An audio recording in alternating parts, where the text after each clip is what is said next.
Hello, hello, hello, hello, everybody. Happy New Year. Welcome to Chalk Talk. I am your host, Kim Davis, and I am super excited to be with you, especially at a special time. It was a lot going on today, and so I didn't want to miss it. I wanted to make sure that I brought it to you. Welcome. First of all, happy New Year to everybody. And let me make sure, since we have added the ability to bring in our Chalk Talk audience, our Instagram audience live. I'm going to make sure that I connect them as well. One more time.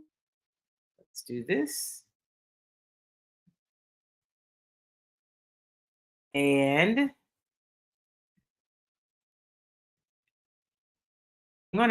I'm getting there.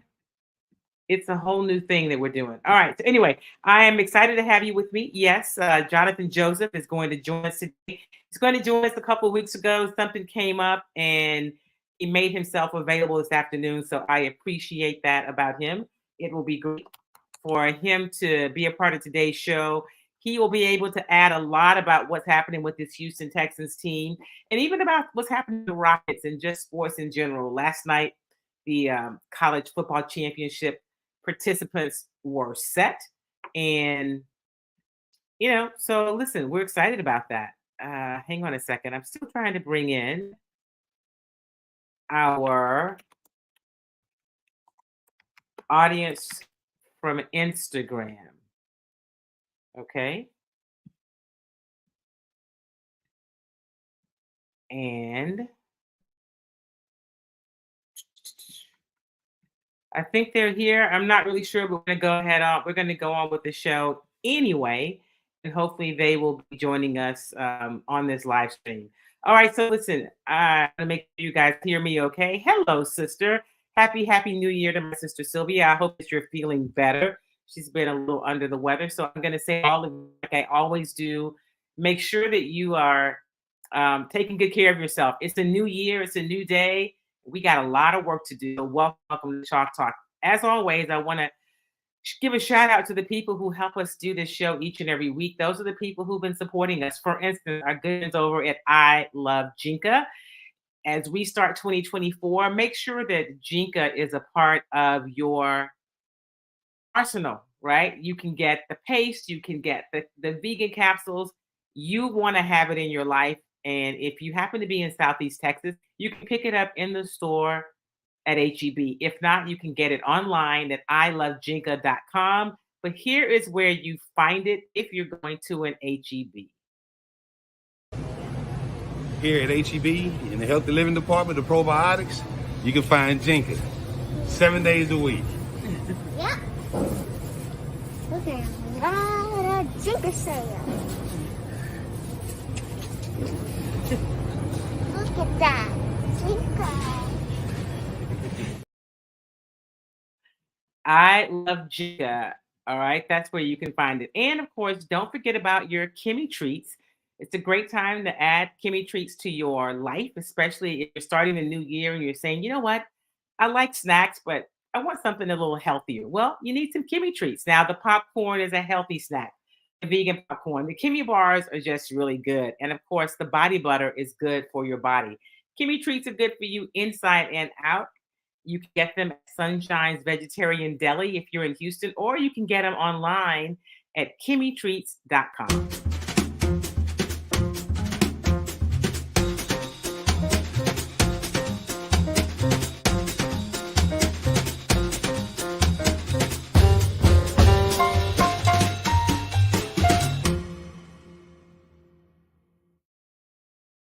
All right, welcome back. Let me ask you guys, if you will, drop it in the chat. How do you like the afternoon Chalk Talk? Of course, I did it today because earlier today, the City of Houston held its inaugurated the city's new mayor, the city's new controller, and the city council for the next 4 years. And so I attended that. And then I had to go over and check in on the Houston Texans, who are normally off on Tuesday, which is how this show started on Tuesdays 10, 11 years ago, because Tuesday is typically the day that the NFL teams are off. But because the Houston Texans are playing in a primetime game on Saturday night this week, their schedule is different. They practiced today. Today was kind of like Wednesday, right? So we're going to talk about the Houston Texans. We're going to talk about the fact that they took care of business at home. They beat the Tennessee Titans again. That was 2 times in the last 3 weeks that they faced the Titans and won each of those games, keeping their playoff hopes alive. The next thing they have to do is win on Saturday night in Indianapolis. They win, they're in. There's no scenarios you have to worry about. It's as simple as win on Saturday night and you're in. And so we're going to talk about what that takes and what that could look like getting in on Saturday night. I'm going to put a pin in that for a moment because I have Jonathan talk to us. Jonathan Joseph, help us break down what needs to happen. And before he comes on, I'm going to let you hear from a couple of the Houston Texans. Of course, CJ Stroud was back in action after having to be on the sidelines, recovering from a concussion from the Jets game a few weeks ago. He was back in action. He looked solid. The team did what it had to do to advance.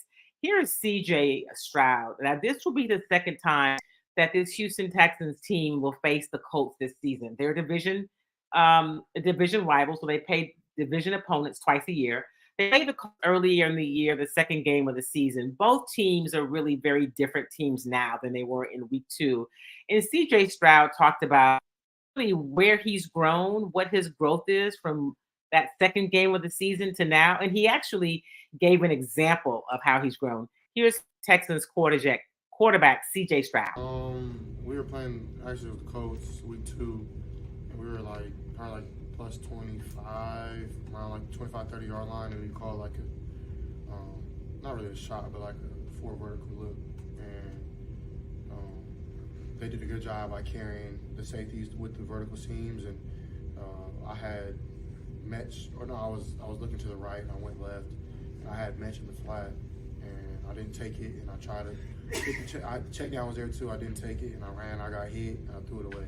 I took an extra hit for no reason, so in this past game we had a shot play. They went Tampa 2, and I seen it was taken away, and I threw it to DP. He made it a good catch, and that's just growth right there, just knowing not to take hits when you don't need to, and just getting the ball at your hand, helping your O-line out, so that's like an example of me growing in that type of area.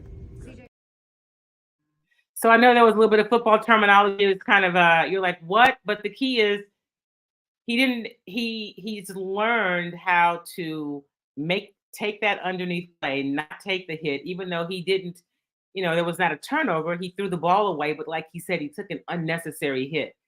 As he's grown throughout the season, he's learned to take what the defense gives them, even if the big play or the play that they wanted is not there. He has had a phenomenal season, and I can't imagine any other player being the AFC, the NFL, actually the NFL Rookie of the Year. We'll see. That's not his real focus. The focus is on how do they get this win in Indy on this weekend. Here's Brevin Jordan, tight end, also talking about the difference in the first game against the Colts and who they are now. That first home game against the Colts, we're not the same team. We were honestly still trying to find out who we were as a team, for our scheme, for the type of players that we have. There's been growth from top to bottom, from the coaches to the players, where we're gelling together. You know what I'm saying? We're not the same team at all. We're ready to show it on Saturday. I know internally you guys believe in each other and you belong here. Externally, does it really matter what everybody else thinks? Not at all. Not at all. I mean, nobody on the outside knows the work that we put in. Nobody knows the hours that we're in this building, taking care of our bodies, studying the film, making sure that we, our job, we're doing that at a high level. It doesn't matter what anybody has to say. The scenarios of making the playoffs, we're here to win every game. We're here to win every game, control our own destiny at the end of the day. So one of the things that has made this Texans team so successful is how they responded to this rookie quarterback, right? How they have really, how they have so much chemistry. And of course, that's grown throughout the season. But CJ Stroud is a rookie. It's his first season in the National Football League. And I think everybody thought we recognized that he was talented. Right? You knew he was going to be good, but you just didn't know how good, and you didn't know how soon he'd be good. And I'm going to let you hear from Brevin Jordan, who talks about something that CJ did in the offseason to really help to build the chemistry with the with the offense, guys like the tight end and the receivers. He talks about a trip that CJ invited them all on that CJ paid for. Here's Brevin Jordan talking about that. I think honestly, it's more so a credit to him, man. Just the type of person he is. He's a great football player, obviously, but the type of person he is. He has guys over during the week at his house. He has a chef cook. He does events. He took us all out to LA, paid for all of our flights. Got a big mansion for all the receivers in LA. The dude is like just a good dude, and when you have a good dude, and then you're a hell of a football player. It's no question, like, man, that's the guy. You know what I'm saying? Like, he's unbelievable. What do you think about the LA trip? Like, as this thing's going down, are you kind of surprised? Like, oh, okay, this guy knows something. Man, when first of all, when he decided to do that trip, I was like, all right, cool. Like, I really didn't know what to expect. You know what I'm saying? Like, he's new to the team. We've only been around him maybe like 2 weeks because of OTAs and stuff. And when we went out to LA and he got this. Yo, I wish I could show you the house, bro. He got a huge mansion, bro. Had a sauna, had 2 pools. It was ridiculous, man. Like, the dude bought a crazy house. It was probably like a $20 million house. But unbelievable, man. After that moment, I was like, man, this dude is super cool. So that's Brevin Jordan talking about the trip that CJ sponsored. He got the house for the trip. That's not his house, right? That's the house he got for the trip. And it just builds chemistry. You're just in the league. And this is what this rookie quarterback is doing. So I'm not saying he's not making any money, but he's on a rookie contract. Just know that. Of a guy who's a good guy, Brevin Jordan said he's a good guy. I'm excited to bring in my friend and a former NFL player and former Houston Texan, Jonathan Joseph, is joining us. Always good to have Jonathan. Hey, what's up, Kim? How you doing? I'm good. How are you? Thank you for being here today. I know the last time we tried to do this, you had a little mishap because you were working out like you're still playing in that secondary, but I'm glad you're back. That's the problem. Let me ask you something. This summer you spent time with the Texans doing some, kind of coaching. What have you seen from this team, Jonathan, from beginning of the season? You saw them in camp to where they are now. And are you surprised that at the end of the season, we're talking about a win gets them in the playoffs? Not at all. Like you said, I had a chance to be there with them in training camp. So I kind of got to see, I wasn't there obviously in OTAs in the mini camp portion, but training camp is a whole nother installation of pretty much the same thing. But what I got to see first and foremost every day was the mentality that Coach Ryans was trying to put, the team through. So each and every day those guys went through, vigorous training camp practices. And sometimes there's uncomfortable situations because coming from last year to this year, a whole new coaching staff in, a guy trying to put his blueprint, his mentality, the way he wants the game to be played. And I think, you've seen some guys take heed to it. And for pretty much by the end of training camp, everyone was bought in because it wasn't just about one guy. It was about the team collectively overall. Whether he was a star player or not, he treated everyone the same. He made it a fun environment. And I think those guys started the season off, had the early loss against Indianapolis. And I think a young team coming in, guys not trying to make mistakes, but they're playing fast and doing it the right way. And as the season continued to progress, you see a lot of those close games that we lost early on. We was able to come and win those games and close some of those games out. And then you just seen the improvement across the board in every unit. And what I seen from watching afar was everything that they was going through in training camp, from him trying to put his blueprint on the team. Whether his guys playing through injury, whether his guys making turnovers, the defense doing his job, offense stepping up, playing complementary football. And at the end of the day, guys just having fun. So it doesn't surprise me because I think that's what DeMeco was hired to do, and I think he got the right guys in the building. So talking to Jonathan Joseph, Jonathan, when you played, how much of a difference did that mindset from a head coach make? Because you've been on the other side of it where you were the guy that a coach was trying to galvanize. How much of a difference did it make to you?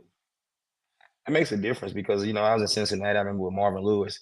He was a defensive coach. And a lot of times when you have these defensive coaches, you always kind of get that mentality as a team, a defensive team. And there's no doubt about the defense on this team. But, we got a bright young quarterback also. And you look around, he's thrown for however many yards, breaking a rookie record, and offense putting up several points per game, over 25, however many points a game. And as a defensive player, that's something that you love to see because it gives you even more chances. It gives the D-line opportunity to get more sacks. Linebackers also, guys that make more plays in the passing game because the other team is behind. So I think him just putting his mentality on a tough physical team that's going to do the right things the right way, not beat themselves, it started to pay off for this team because a lot of times the defensive-minded coach come in and say, we're going to play to the defense. We're not going to try to score as many points, so we're going to do this. They're aggressive offense. Anytime they have a chance to put points up on the board, they're looking for it. And I think this team just shows that confidence each and every time they hit the field. So you and I talked when you first retired from the league. You were going to take some time, figure out what you wanted to do, like, be in a carpool and spend more time with your family. Now that you've been away from playing the game a couple years, what do you see yourself doing in the future? And how did you enjoy spending time with the coaching staff in camp? It was a tremendous opportunity for me. I think obviously as a player playing for so long, and I've had so many close relationships with a lot of the head coaches and defensive coordinators, but just to get it to sit in some of those meetings and see the day-to-day things that go into it, the decision making, the back and forth conversations about position groups, whether this guy can be used on special teams and this and that, how to preserve this guy so he can be there for the full 17 game seasons. So it's just so many different things that you get to see on the coaching side of it. And, for me, that's what I enjoy about it. I think it's all about, giving back and helping the next generation. And, for me, I was able to get a lot out of this game. But I think my biggest thing is a chance to give back and help, the younger generation. And I think it's a natural fit for me. I was able to sit in a lot of those meetings and see the time that they put in and see the requirement that it takes to be a coach in the National Football League. So, I wouldn't say it was an eye opener for me. It was more of something that I needed just to make sure that was something that I wanted to do. So is that something you wanted to do? I know you kind of looked at the whole broadcast side. If you could decide right now, like, what do you want to do? Which way would you go?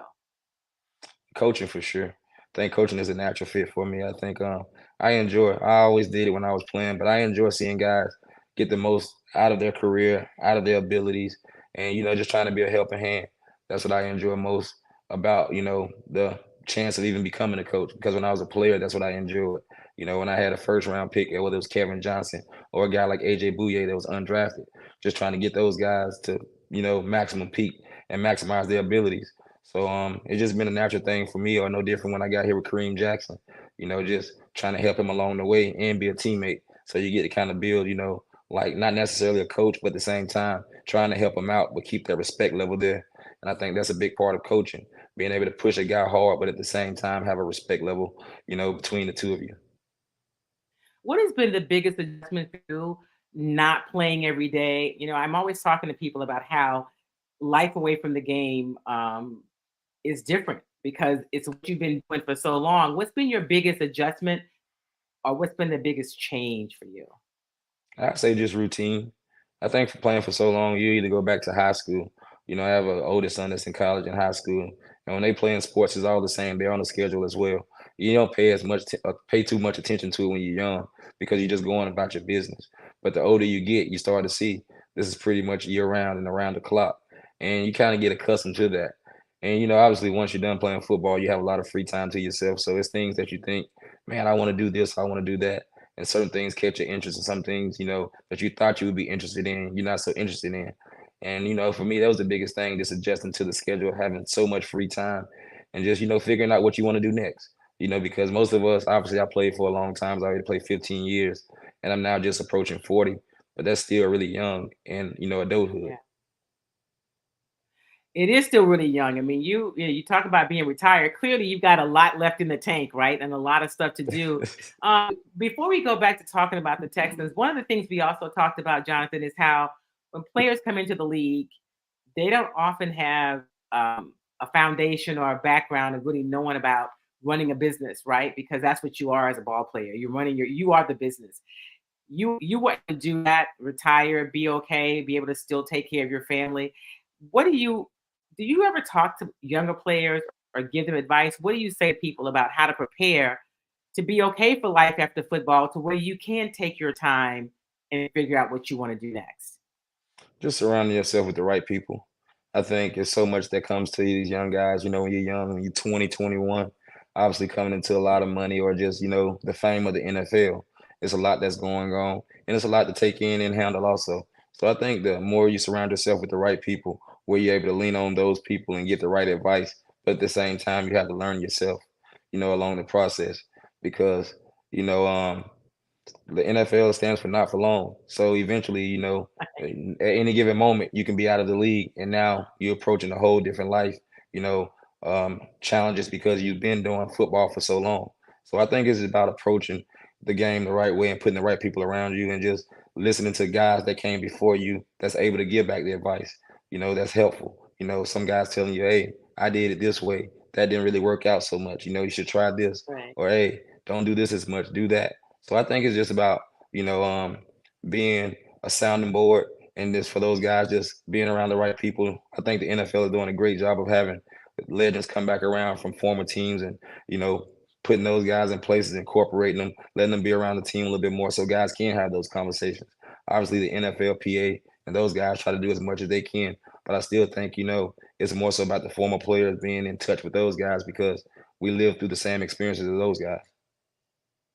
And they can, and like you said, they can relate to you, and more importantly, you can relate to them, and they can say, I'm gonna listen. Maybe I'll listen because he's already walked this path, and I think they probably appreciate that more. One last question about your life and retirement before we get back to the Texans. Tell me what's been the biggest adjustment for your family having you home. Like they probably had to get used to having you there. Have you been away?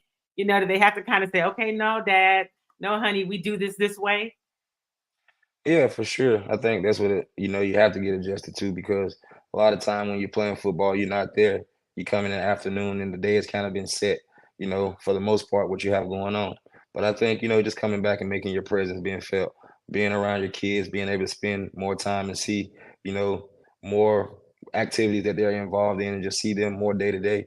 So I think anytime you play, whether it's 2 years, 3 years, or however long, you put so much time away from your family. So any time you have a chance to be around them and embrace it, it's always a warm, welcoming feeling. Did it give you an increased appreciation for what your wife's been doing all these years, kind of keeping it together and making it look easy? Oh yeah, for sure. It's never easy. I think um, raising kids, that's involved in things, especially in the city of Houston, because everything's a far drive. You have to take one over here and one over there. So for me, for years when I got done, I felt like I was a personal taxi cab, a Uber driver, just taking them from place to place. So it's definitely appreciation there for that. But at the same time, it's just part of the deal. Also, something that you sign up for.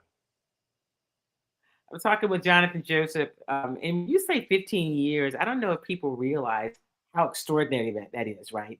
That's an incredible career. Most people, they say the average 3 to 4 years, but you played 15 years. How did you manage to do that? And was it because of how you lived in the off season that allows you to play so long? I think you have to have some luck, honestly. I think I've had my share of surgeries. I don't know, but I'm sure I've had probably 7 or 8 surgeries.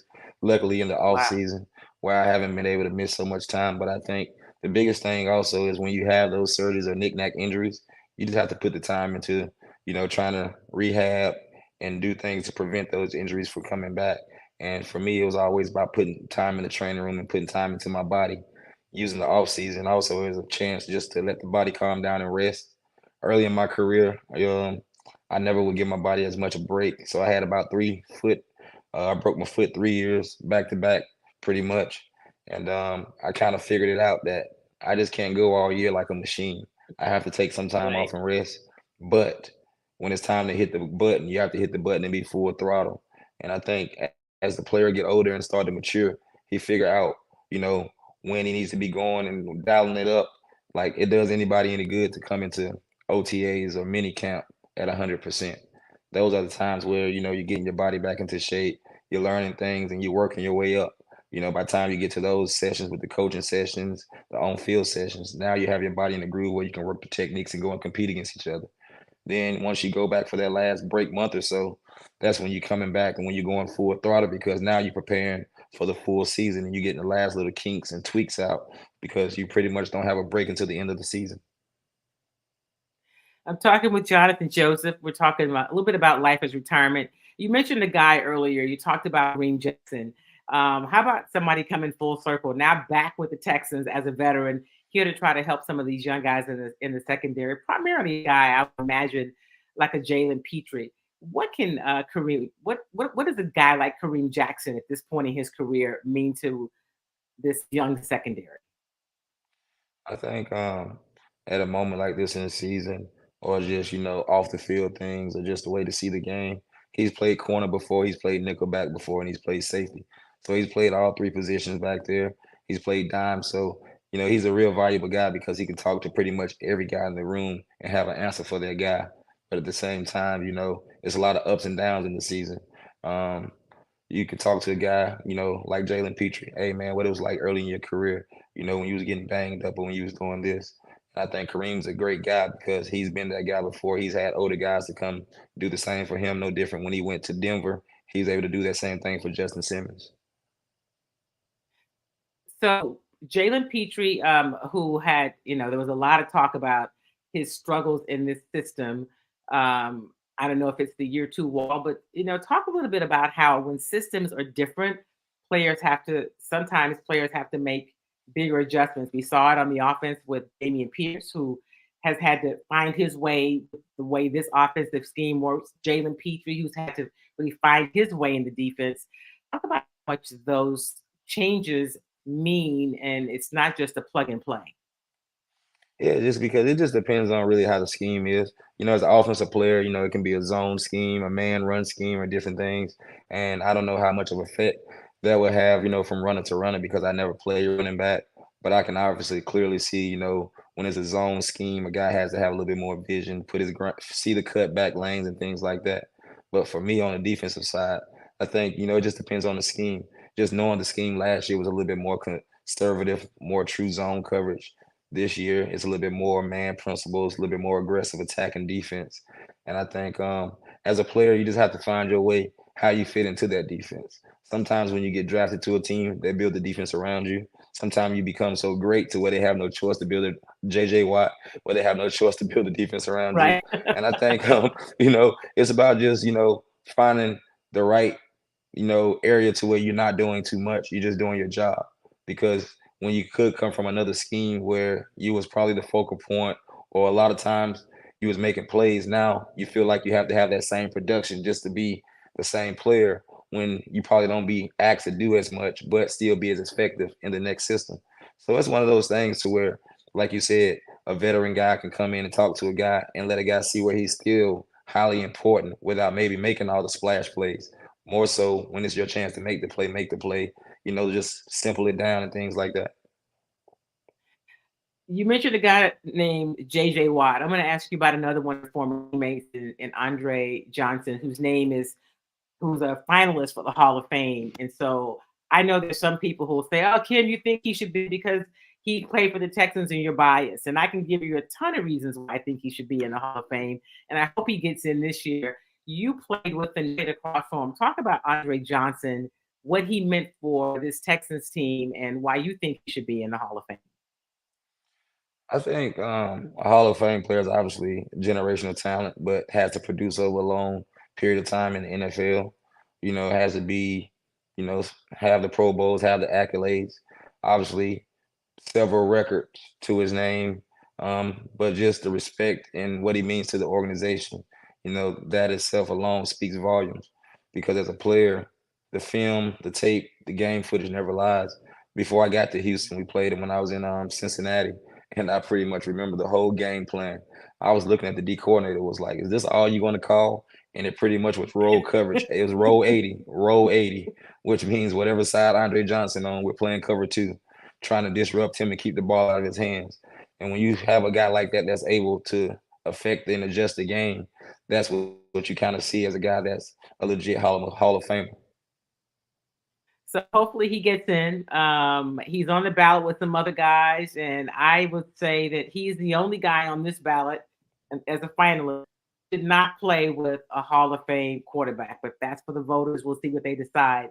What do you think the Texans' chances are against Indianapolis on the road? This has been a rivalry. You played it many, many years.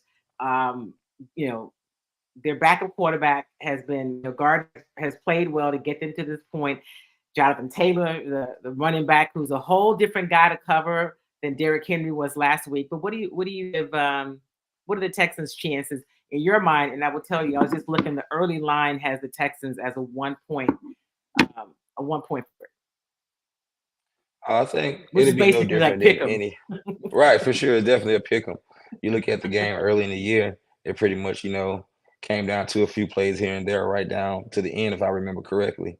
And I think you look over the course of the year, obviously they don't have Richardson. He's hurt. I think he got hurt that game, right? And Yeah, he did. they've continued to improve, continue to win games, even when they've been counted out. No different than the Houston Texans, pretty much catching everyone by surprise and finding their groove where we had several wins back to back. And I think the NFL has done a great job of setting these conference games up closer to the end to where teams have to play each other to, kind of lock down these last couple spots. That way, it's interesting for TV, but at the same time, it's great for football. I think the Texans, they don't have to do anything special. They have to play their game. And I'm sure to be, obviously the playoffs was riding on the line, but taking that loss at home early in the year definitely would be in the back of your mind.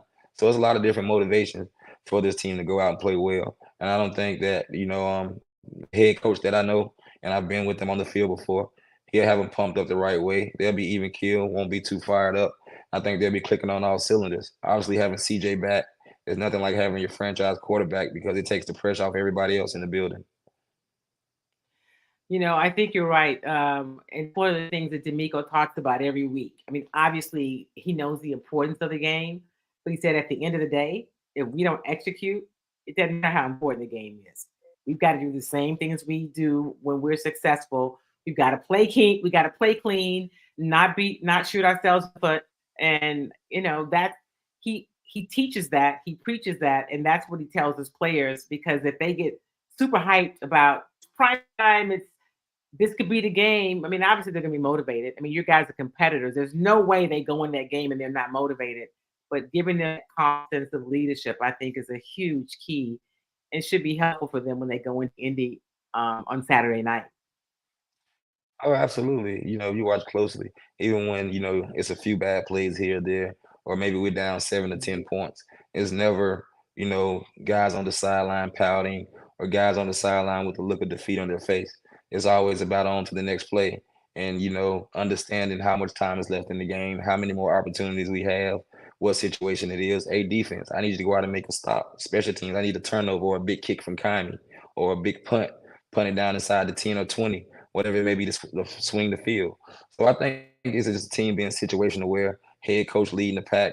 And I think just having guys on both sides of the ball that's able to, pretty much speak the same language and spread that words out to every player every time they're on the field, whether it's CJ in the offensive huddle or just, Perriman or whoever those guys, Petrie, Stingley, those guys on defense, being situational where each and every time we take the field, this is why we're taking the field, this is what we're trying to do.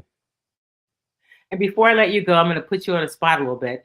Now the national championship game is set. It's Michigan and Washington.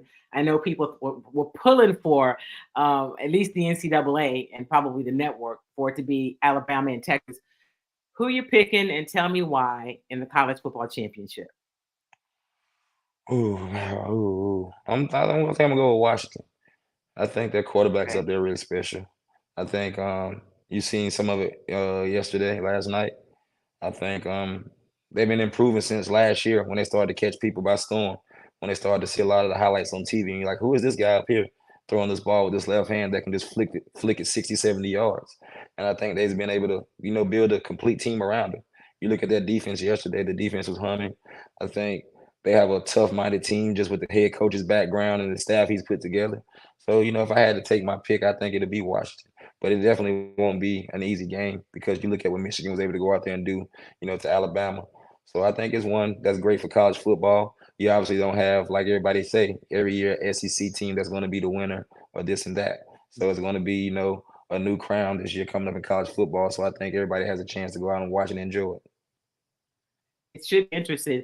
And as we get to the last week of the regular season for the NFL, I think people have changed their minds throughout the year. Who's going to come out of the NFC and who will come out of the AFC? It seems like the AFC. Well, I would have said it was wide open a few weeks ago, but it seems like the Ravens are playing at such a different level. I want to know who you think is playing the best ball in the AFC and who thinks represent the NFC when we get to the championship game in Las Vegas in February. Oh, it's still early, man. I think you look at what Baltimore is doing, you know, you can't overlook anything they've done. They went down and beat the San Francisco 49ers, who's looking like they was unbeatable at that moment. And they go right down to Miami and do the same thing to Miami and put Yeah. even more of a drumming on them. And I think Lamar's pretty much cemented his case for MVP. And I think they did a great job of putting weapons around Lamar. Odell Beckham and crew always had a great running game, but on defense, they got some guys that can get after the passer. They're number 1 in sacks, I believe. So I think they playing great complementary football, but also have MVP caliber play at the quarterback position. You look at the NFC, I think the 49ers have been the clear-cut favorite all year. I think Dallas is starting to get hot also. But, 49ers have had those guys' numbers the last couple of years. So it'll be interesting to see how it play out because once the playoffs start, anything can happen on any given Sunday. So that's what it's all about. That's what Blake Cashman said today in the locker room. He said, you know what? The key is to get in the playoffs because anything can happen. And if you're not there, you can't be a part of it. Hey, Jonathan, as always, I appreciate you, my friend. I hope to see you around the building soon, but we'll have to do this again. Happy New Year to you and your family, and thanks for being part of Talk. Oh, no problem. Thank you. And just before I leave, I had to give a shout out to my man, Steve Nelson.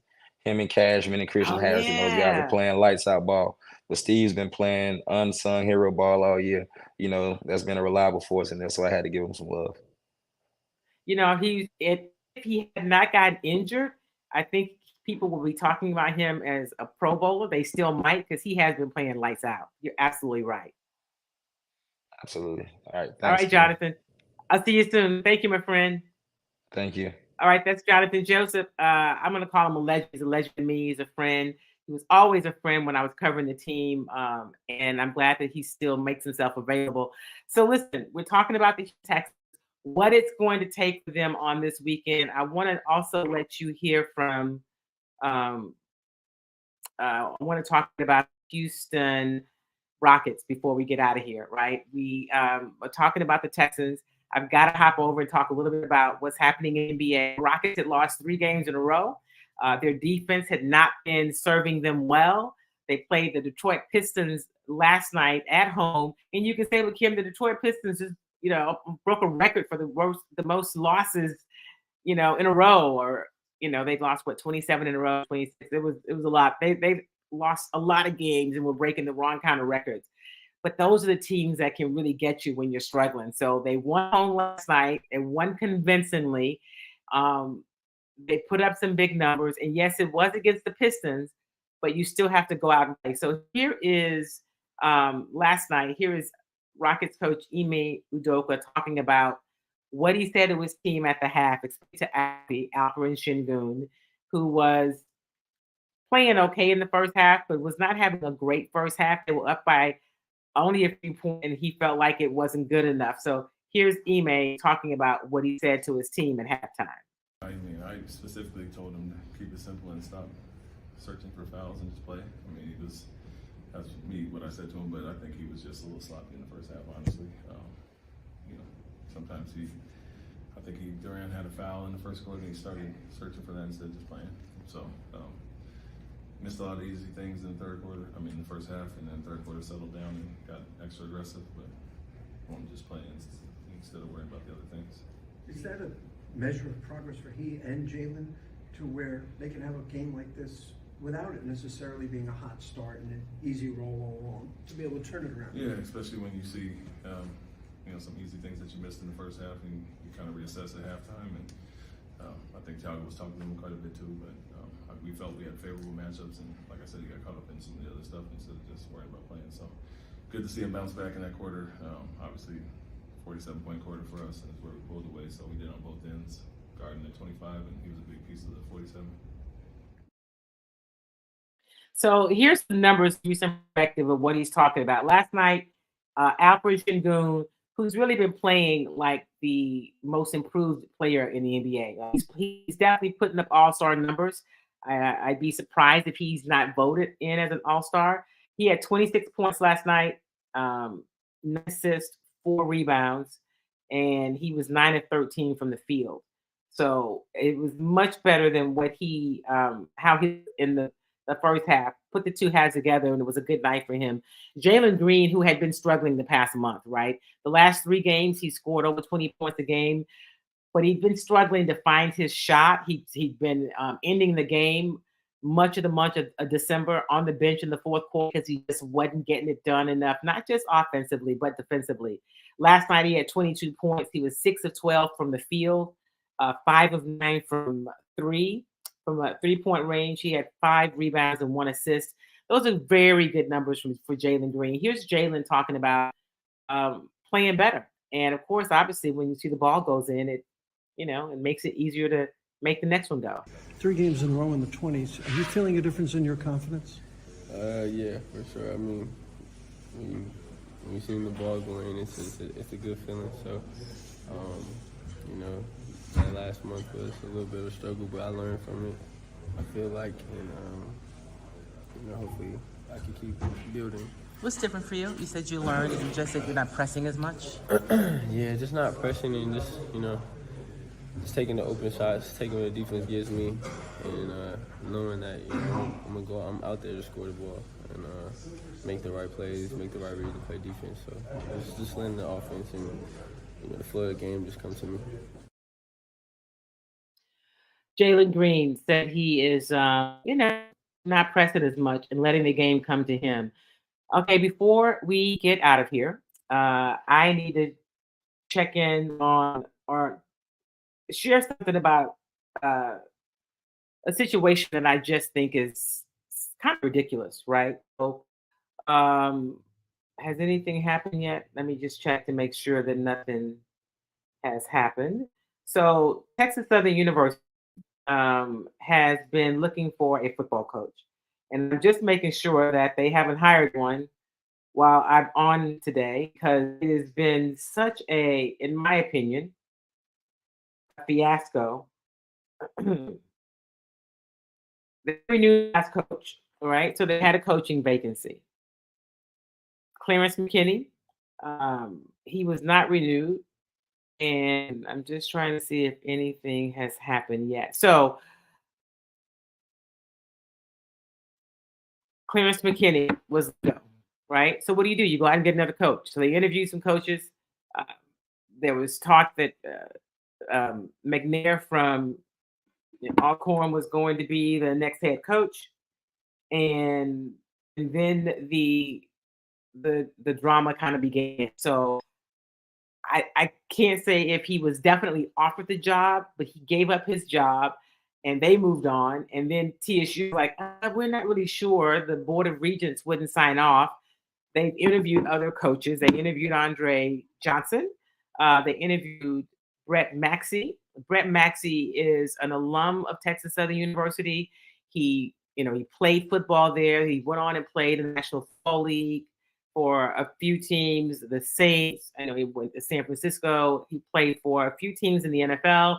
And then he spent the rest of his career as a coach, most of it coaching in the National Football League. He's also coached collegiately, wants to come back. Seems like a guy who makes a lot of sense that he'd be a fit for what they're trying to do at Texas Southern University. And as we still see it, as of today, they have delayed selecting a new football coach, right? The most recent thing that was, we heard the athletic director, Kevin Granger, say that they wanted to take their time. It's, they've had 3 board meetings that have come and gone without a hire. And so the search is taking a bold strategic direction. Now, I'm not really sure what that means. The job opened up, just to give you a sense of it, days before Thanksgiving. All right. We are now in the new year, and they are apparently no closer to hiring a head coach than they were back in November. So sources indicated that I mentioned Alcorn's Fred McNair was close to becoming the next head coach. The university called a meeting on December 15th to approve a 4-year contract for McNair and so he could get the formal offer. 4 days later, on my birthday, Texas Southern called another board meeting again with the express purpose of getting enough votes to approve the McNair hiring. Again, the meeting came and went without an offer. That same day, Alcorn State announced it could not come to an agreement on a new contract for McNair, and so they elevated the defensive coordinator Cedric Thomas to replace him. So then the TSU Board of Regents met a third time within a 2-week period to hire a new football coach, and for the third time, the board was not able to agree on a candidate. So at this point, we are in the new year. The job is still open, and they have not. They don't have a coach. It's ridiculous. Kevin Granger said in a statement that he will be taking a few additional days to consider candidates, and that's candidates with an S. So, I don't know, but you guys know I'm a huge supporter of HBCU athletics, especially Texas Southern. My father played on TSU's first football team, so although I did not go there, I have a special place in my heart for Texas Southern University. My mother was a Texas Southern graduate. Parents met at Texas Southern University, but this is just, it's just silly, right? It's just ridiculous. So apparently, of course, according to some reports, there are 2 of the members of TSU's board of regents that want to hire former Texan Andre Johnson for the job. Listen, there are other names that have been discussed. Former Tennessee State head coach Rod Reed, longtime NFL assistant Alvin Reynolds, and I mentioned to you Brett Maxey, whose name I'm not hearing. I don't know why he's not somebody they're talking about as one of the candidates they're seriously considering. And at this point, I don't even have words for what they're doing. I just think it's bad for the university. It's not helping the program. They've missed one round, an important date for signing, and it just shows instability. It just shows instability. Now, I'm a huge fan of Andre Johnson as an NFL player. I think he was a great player in the NFL. He's a great person. He should be in the Hall of Fame. I don't know if he should be the next head football coach, right? And I know that people can look what happened with Deion Sanders. And this is not a knock or compliment to Deion or a knock on Andre. They're not the same person. They're just not. And so the thought is I'm going to bring in, a former player, who has a lot of notoriety in the city. I mean, listen, I mentioned to you Brett Maxey. He's a former player in the NFL, but he also has a lot of coaching experience. So here's my vote. My vote is Andre Johnson gets to the Football Hall of Fame. He absolutely deserves to be there. I'm not sure that's the best move for Texas Southern University. And they need a move that's going to help to get this football program on the right track. They have been struggling. We see that, listen, Prairie View hired a former NFL player in Bubba McDowell, but Bubba McDowell had been working and coaching in college football at the university for years. So experience does matter. Anyway, we'll see what happens. I hope they figure it out soon. And it's just really kind of an embarrassment. I saw some guys at the Rockets game last night who are, alums of Texas Southern. Like, oh, what's happening? I don't have the inside track. I don't have inside information. I talk to people who cover them closely, who have much better relationships there, much closer relationships than I do.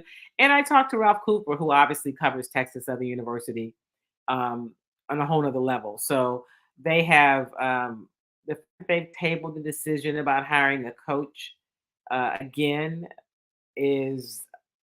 It's just unfortunate, and it's not helpful for whatever they're trying to do over there. They need to get about the business of moving forward, building some consensus, and giving those young men a coach to lead the program so they can try to turn things around and get things going the right way. That's all I have about it. I just wanted to mention that. As I mentioned also at the top of the show, I did attend the inauguration. The city of Houston has a new mayor, John Whitmire, a new city controller in Chris Hollins, and a new slate of council members. I think there's 6 council members. The others were are there for another term. And so we'll see what happens in the city of Houston. This is what I would encourage you to do if you are listening to Chalk Talk today. I'm going to encourage you to, one, if you are not registered to vote, I want you to get registered. I talk about this all year, all the time. Get registered. If you stay registered, you don't have to worry about it. And whenever there's a chance to vote, whether it's school board or state rep or the dog catcher, whatever opportunity there is to vote, you be civically engaged. Vote. We need more people participating in the process. I'm never going to say who you should vote for, but I will tell you that 21% of the people that are registered to vote in the city of Houston voted in this last election to decide the city's mayor, controller, and council members. That's unacceptable, guys. We have got to do better so that we can have a voice. I say, listen, vote your values. I'm not asking you to vote mine, but I am asking you to vote. Don't ever think your vote doesn't matter, because it absolutely does. Okay, that's it for me. I am off that soapbox. Thank you for being a part of Chalk Talk. As always, remember the people that help us do this all the time. Remember Kimmy Treats, vegan popcorn, Kimmy bars, body butter. You can get it at Sunshine's, and you can get it online at kimmytreats.com. And don't forget about our good friends over at I Love Jinka. You can get Jinka at HEB in the healthy living section. You can also get it online at ilovejinka.com. And if you're interested in figuring out how we can work together this year, whether you want to support the work we do here at Chalk Talk, I would love to hear from you. You can inbox me or DM me or whatever platform you're watching the show today, or you can email me at kim@kimydavis.com.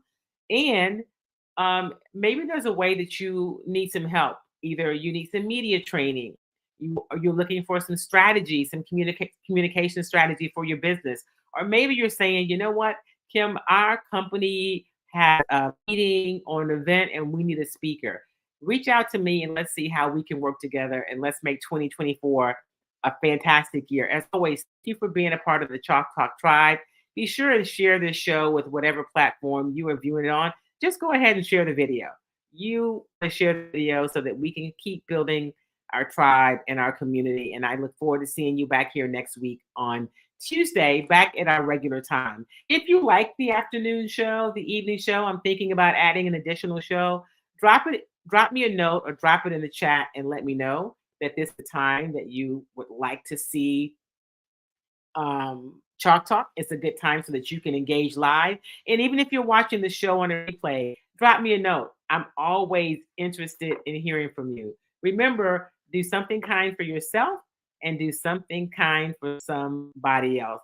Make it a great week, everybody. Peace.